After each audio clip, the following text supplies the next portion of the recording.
Queridos, a paz do Senhor Jesus a todos. Hoje, lição de número 8, Naamã é curado da lepra. Essa lição está dividida em 3 tópicos principais, que são Naamã, o chefe do exército sírio; segundo, o mergulho no rio Jordão; e terceiro, Geazi é acometido da lepra. Está dizendo aqui da lepra, porque se fosse de lepra, ele teria pegado lepra de uma maneira convencional, de uma maneira comum. Mas da lepra de Naamã. Então ele pegou a lepra que estava em Naamã. A palavra lepra significa hanseníase, hoje conhecida como hanseníase, é a mesma doença. Só que na atualidade existe cura, antigamente não existia cura para essa doença. Ela é causada por uma bactéria que diminui a sensibilidade, ela diminui a dor, ela diminui você não tem o toque, o calor, você não sente. A pessoa que tem a lepra, ela não sente, então perde da sensibilidade. Então, comparando, trazendo para o mundo espiritual, a lepra no mundo espiritual significa o pecado. Então o pecado, ele vai tirando a sensibilidade da pessoa, conforme a pessoa vai pecando. Se ela não se arrepender, se ela não retornar para os caminhos do Senhor, o que vai acontecendo? Vai perdendo a sensibilidade.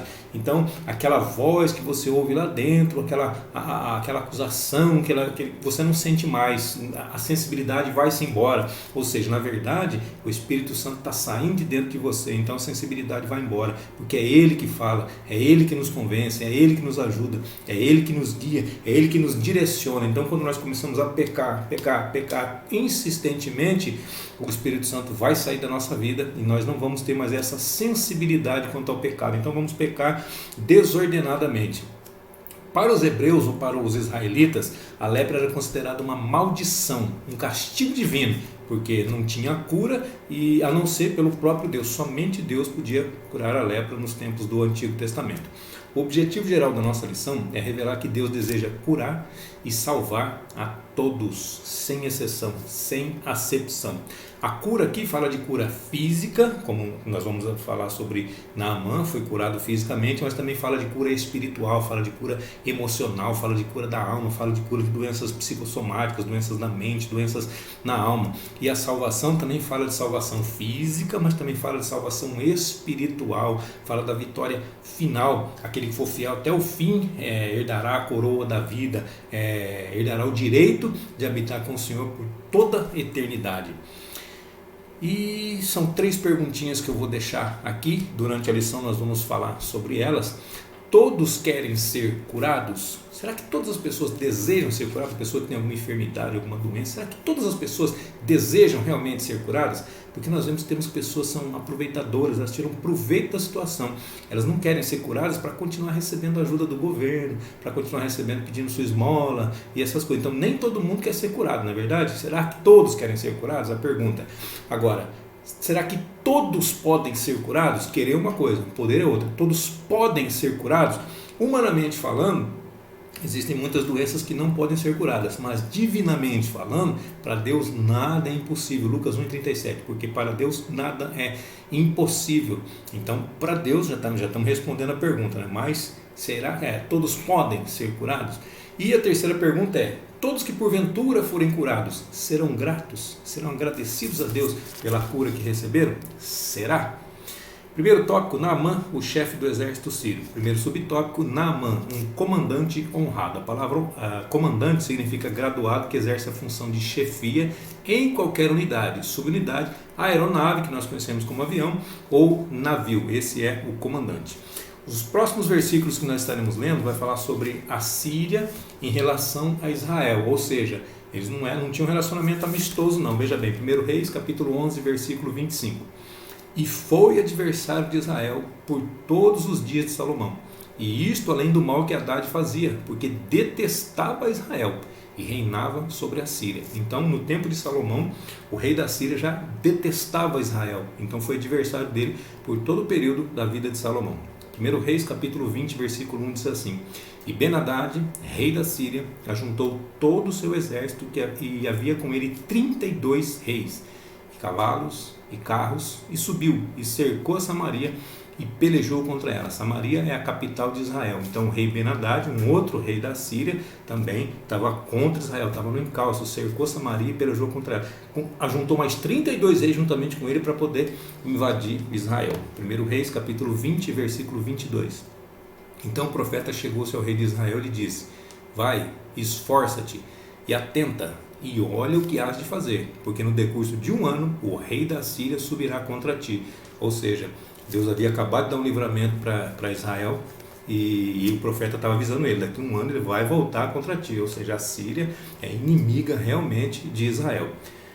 1 Reis capítulo 22, versículo 31 também diz: e o rei da Síria dera ordem aos capitães dos carros, que eram 32, dizendo: não pelejareis nem contra pequeno, nem contra grande, mas só contra o rei de Israel. Essa batalha aqui foi contra Acabe, que uma pessoa acaba lançando uma flecha ao léu, assim, do nada, e essa flecha acaba atingindo o rei Acabe. Mas aqui, ó, o rei da Síria que estava invadindo, que estava guerreando contra.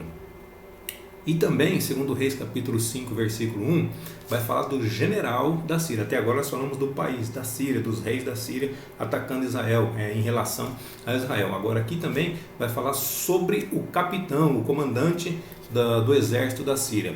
E Naamã era o nome dele, capitão do exército do rei da Síria. Era um grande homem diante do seu senhor. Olha só, ele era um homem de muitas qualidades, de muito respeito, porque por ele o Senhor, olha só, Deus, o próprio Deus, o Deus verdadeiro, dera livramento aos sírios. Este homem era herói valoroso, tá vendo as qualidades dele? Mas aí tem um porém. Tudo que tem um porém é difícil, né? Ó, porém, leproso. Então, além de todas as qualidades que ele tinha, tinha um porém. Qual que era o porém? Ele era leproso.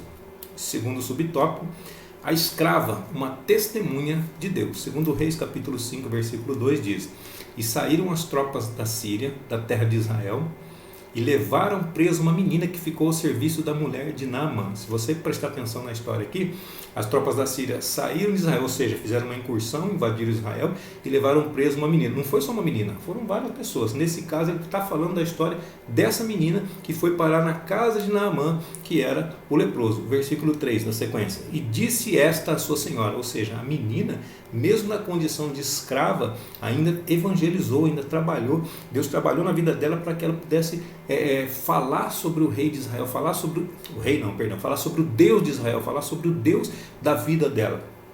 E esta, ou seja, a menina, disse à sua senhora: antes o meu senhor estivesse diante do profeta que está em Samaria, ele o restauraria da sua lepra. Ela estava falando aqui de Eliseu. Terceiro subtópico fala assim: a caravana de Naamã. Então a menina falou para a esposa de Naamã, a esposa de Naamã falou para Naamã, Naamã falou com o seu rei, e o seu rei lhe deu cartas para que ele pudesse chegar diante do rei de Israel, para que ele pudesse ser curado da sua lepra. Olha só, então o negócio andou. Olha o que a menininha, olha o que essa menininha provocou. Está vendo só? Porque simplesmente por ser uma serva de Deus e fazer a vontade de Deus. Segundo Reis 5:5 diz assim: então disse o rei da Síria: vai, anda, e enviarei uma carta ao rei de Israel. E foi e tomou na sua mão 10 talentos de prata, 6.000 ciclos de ouro e 10 mudas de roupa. Olha que em valor financeiro era muito dinheiro isso daqui. Porque cada talento tem de 34 a 58 quilos, depende a data que utilizava isso daí. Então, jogando por baixo, 34 quilos, pensa bem. Então ele tomou 10 talentos de prata, 34 vezes 10, 340 quilos de prata, falando na quantidade mínimas. Ciclos de ouro, 6.000 ciclos de ouro e 10 mudas de roupas. Aqui era roupa de festa, era roupa chique. Segundo o Rei 5:7, sucedeu que, lendo o rei de Israel a carta, rasgou as suas vestes e disse: sou eu Deus para matar e para vivificar? Para que este envie a mim um homem? Para que eu o cure da sua lepra? Pelo que deveras notai, peço-vos, e vede que busca ocasião contra mim. Ou seja, ele está querendo me atacar, então está procurando alguma forma de eu fazer. Como eu não tenho condições nenhuma de curar a sua lepra. Então o resumo desse primeiro tópico diz assim: o Senhor está pronto para curar, basta que o busquemos e que depositemos nossa confiança nele. Mas até então não houve nenhuma cura, né? Então o segundo tópico vai falar assim: o mergulho no rio Jordão. Primeiro subtópico: Eliseu não se impressionou com a pompa. A palavra pompa, segundo o dicionário da língua portuguesa, significa grande luxo, esplendor, e mais comum para nós na atualidade, né? Ostentação. Isso é pompa. Então Eliseu não ficou impressionado. Chegou o cara ostentando, cheio de coisa, cheio de talentos de ouro, de ciclos de ouro, de talento de prata, muda de roupa, com toda uma comitiva, cavalaria. Eliseu nem se incomodou com isso daí, não se impressionou. Segundo Reis capítulo 5, versículo 8 diz assim: sucedeu porém que, ouvindo Eliseu, homem de Deus, que o rei de Israel rasgara as suas vestes, mandou dizer ao rei: por que rasgaste as tuas vestes? Deixa ouvir a mim, e saberá que há profeta em Israel. Cada um, ou seja, há profeta em Israel. O rei não podia curar, mas tinha profeta em Israel. Cada um na sua posição. O rei não podia curar. A sua função era política. A função do rei é política. Mas Eliseu sim, pois sua função era profética. Então o rei não podia curar. Mas Eliseu, como sendo profeta, sim. Eu não quero desmerecer nenhum dos dois cargos, a função de rei, a função política, a função profética. Não, não é isso não, irmão, porque todas elas são importantes, todas elas são necessárias, tá bom? Mas cada um no seu quadrado, como se diz hoje, né? Então o rei não pode curar, mas o profeta sim. Então não é para ir até o rei, é para chegar no profeta. Segundo Reis 5:10 diz assim: então Eliseu lhe mandou um mensageiro dizendo: vai e lava-te 7 vezes no Jordão, e a tua carne será curada e ficarás purificado. Eliseu nem saiu para recebê-lo. Ele enviou seu servo para dizer que fosse tomar banho. Já imaginou? Vocês chegando num lugar com toda uma comitiva, tal, esperando o profeta sair. O profeta nem dá bola para isso, nem sai lá. Ainda manda o servo dele falar para ele: manda ele tomar banho 7 vezes no Jordão. Estou falando assim, a grosso modo, mas assim, ele mandou que ele mergulhasse, ele desse 7 mergulhos no Rio Jordão. O segundo subtópico diz assim: a decepção e a cura de Naamã. Segundo Reis 5, 11 e 12 diz assim: porém Naamã muito se indignou. O camarada ficou indignado, lógico, né? E se foi dizendo: eis que eu dizia comigo, olha o pensamento de Naamã, eis que eu dizia comigo, certamente ele sairá, pôr-se-á em pé, invocará o nome do Senhor seu Deus, e passará a mão sobre o lugar, e restaurará o leproso. Ou seja, ele já tinha tudo planejado na sua cabeça como ia ser a sua cura. Ele tinha a receita completa da cura, da forma como ia fazer, como Deus iria fazer. Deus vai fazer assim, assim, assim, desse jeito, desse jeito, desse jeito. Deus não faz como nós queremos, Deus não faz como nós pensamos, Ele faz como Ele quer, do jeito dele, na hora dele, no tempo dele. Não são, versículo 12, não são porventura Abana e Farpar, rios de Damasco melhores do que todas as águas de Israel? Ele estava fazendo uma comparação, porque os rios lá de Damasco eram rios limpos, águas bonitas, cristalinas, mas aqui o Jordão era águas barrentas, águas sujas. Então não são os rios de lá melhor? Por que eu tenho que vir até aqui mergulhar nesse rio sujo? Não me poderia lavar eu neles e ficar purificado? E voltou-se e foi com indignação. Irmãos, ele estava querendo receber a cura, mas para receber a cura não ia ser do jeito dele, a cura era do jeito de Deus. Então Deus estava preparando, Deus falou com o profeta como que tinha que ser feito e o que ele tinha que fazer. Se ele não fizesse, é porque ele não queria a cura. A palavra indignação significa sentimento de cólera ou desprezo experimentado diante de injustiça, afronta, revolta. Ela também significa ira intensa, ódio, raiva. Aqui Naamã demonstra seu orgulho. Nessa passagem aqui ele está demonstrando que ele é orgulhoso. Não, por que eu não posso me banhar nos rios Abana e Farpar lá na minha terra, lá em Damasco? Não, eu tenho que me banhar nessa água suja. Então aqui ele demonstra o seu orgulho. Salomão diz assim, Provérbios 16, 18: a soberba precede a ruína e a altivez de espírito precede a queda. Então tem que tomar cuidado com a soberba, porque o inverso também é verdadeiro. A pessoa que, como nós lemos no começo aqui, os humilhados serão exaltados, aquele que a si mesmo se humilha será exaltado. Segundo Reis 5,13 vai dizer assim: então chegaram-se a ele os seus servos. Olha só como que é muito importante ser servo. Lhe falaram, seus servos lhe falaram e disseram: meu pai, se o profeta te dissesse alguma coisa grande, porventura não a farias? Olha só, então se o profeta pedisse alguma coisa difícil, alguma coisa complexa, alguma coisa complicada, você não ia fazer? Quanto mais dizendo-te ele, lava-te e ficarás purificado. Então, se ele pedisse uma coisa grande, uma coisa difícil, você ia fazer? Não ia. Você não veio aqui para isso, exatamente para isso? Realmente, né? Quem sabe não pensou dessa forma, né? Pois é, então, quanto mais tomar banho, vamos lá no rio. Lá. Olha a importância do servo. Então, os servos convenceram ele a descer para o Jordão e poder se lavar ou dar os 7 mergulhos conforme fora solicitado. Segundo Reis 5,14 diz assim: então desceu e mergulhou no Jordão 7 vezes conforme a palavra do homem de Deus, e a sua carne tornou-se como a carne de um menino e ficou purificado. Então aqui nessa parte Esse aqui, 5,14, é o nosso textual, é o textual da nossa lição. Ele diz assim: então desceu, olha só, desceu e mergulhou. Então desceu 2 vezes, desceu e depois mergulhou, e levantou e mergulhou, e levantou e mergulhou. 7 vezes ele mergulhou, por 7 vezes. Então ele desceu e ele mergulhou. Então ele desceu, ele se humilhou, ele se humilhou, ele se humilhou por 7 vezes. 7 na Bíblia é o número da completude, é o número da totalidade, é o número da perfeição. Então no 7º, até o 6º, ele olhava para si mesmo, não tinha acontecido nada. Mas no 7º, olha o que diz a Bíblia: sua carne tornou como a carne de um menino e ficou purificado.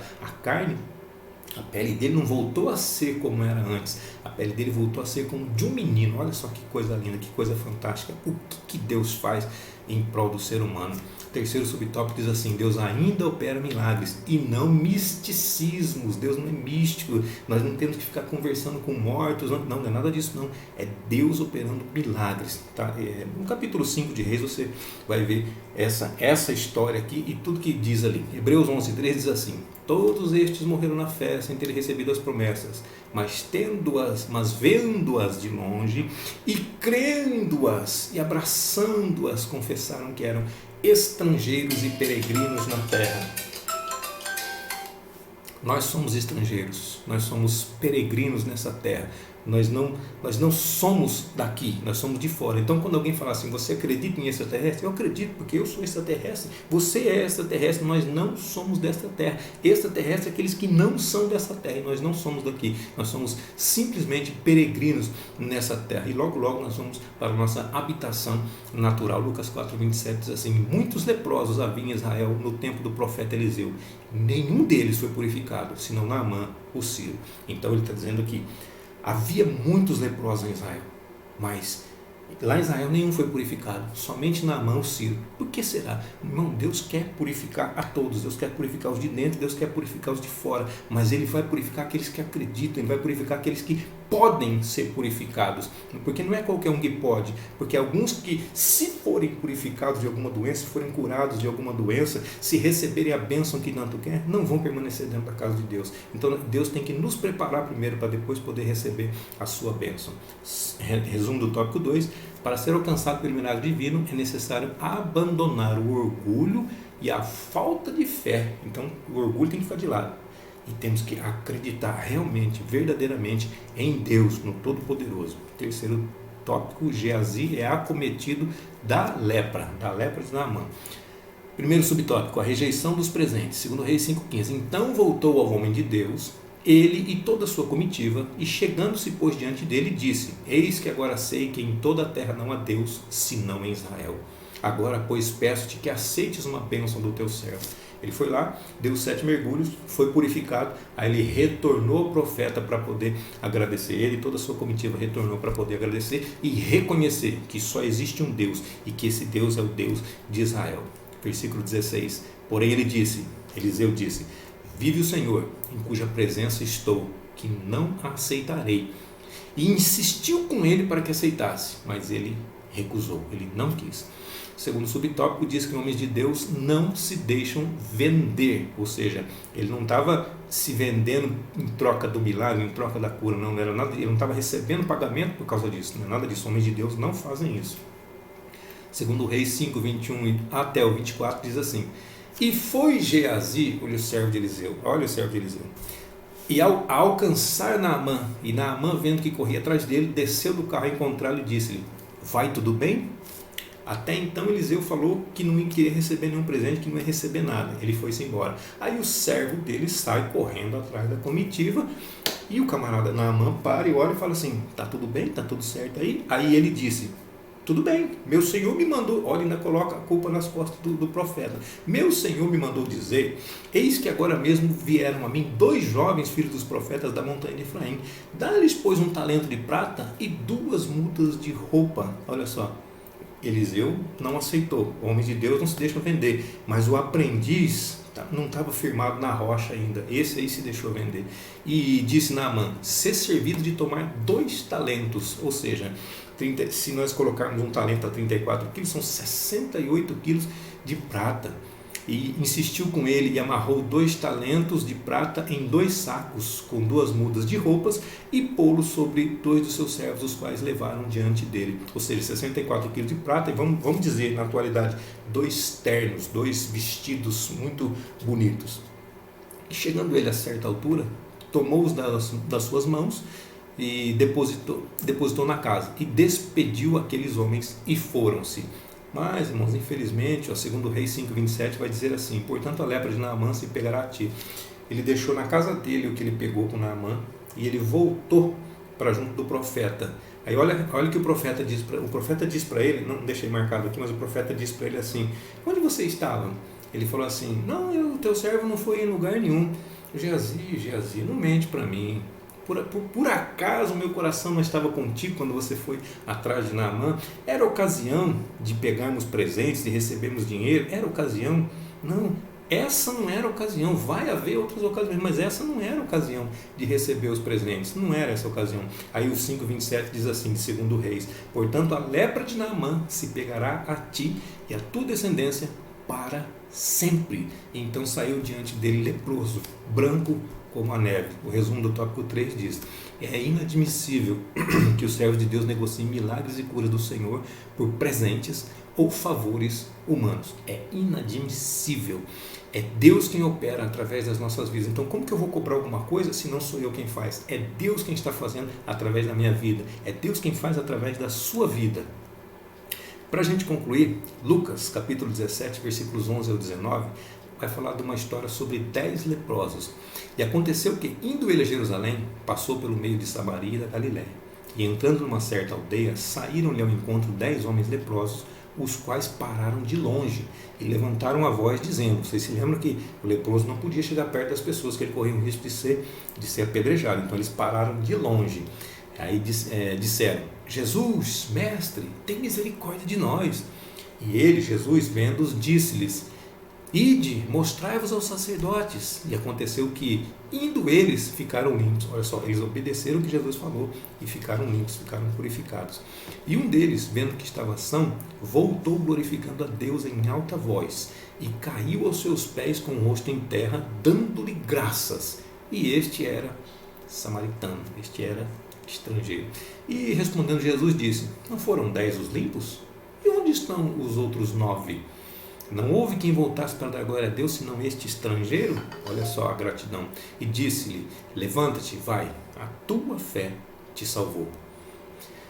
Voltando para o objetivo geral da nossa lição, revelar que Deus deseja curar e salvar a todos. Voltando, todos querem ser curados? A maioria das pessoas sim, salvo aqueles que têm segundas intenções, a maioria das pessoas querem ser curadas. Todas podem ser curadas? Humanamente falando, não, mas divinamente, sim. Deus pode curar todas as coisas, como nós já falamos, Lucas 1:37, porque para Deus nada é impossível. Agora, a terceira pergunta que nós fizemos: todos que porventura forem curados serão gratos? Segundo a história que nós acabamos de falar aqui, 10 leprosos, um voltou para dar glória a Deus, e esse um era estrangeiro, esse um era de fora. Todos serão gratos aquelas pessoas que forem curadas? Olha só, então nessa história 90% de ingratidão, e o pior, 90% dos que estão dentro do local foi um estrangeiro, foi um de fora que veio dar glória a Deus. Então olha só a porcentagem, 90% de ingratidão. Então nem todos estão preparados para ser curados, nem todos estão preparados para dar glória a Deus, para receber o seu milagre, a sua cura. Quantas pessoas estão preparadas para receber a cura, a vitória tão esperada, a oração respondida, a bênção material, ou bênção espiritual, ou emprego sonhado? Quantas pessoas estão? Você sabe dizer quanto? Então, segundo a nossa história, 90% não estão preparados para receber isso. Amém, meus queridos? Deus abençoe a sua vida, e é uma palavra para que nós possamos refletir a respeito disso. Então, às vezes Deus não nos cura, Deus não nos sara, Deus não nos dá uma bênção que nós tanto pedimos, porque pode acabar com a nossa vida espiritual, pode acabar com a nossa vida física, podemos perder até a nossa salvação. Amém? Deus abençoe a sua vida, a sua família, seu ministério, seu lar, sua saúde, suas finanças, e até a nossa próxima lição, se assim Deus nos permitir.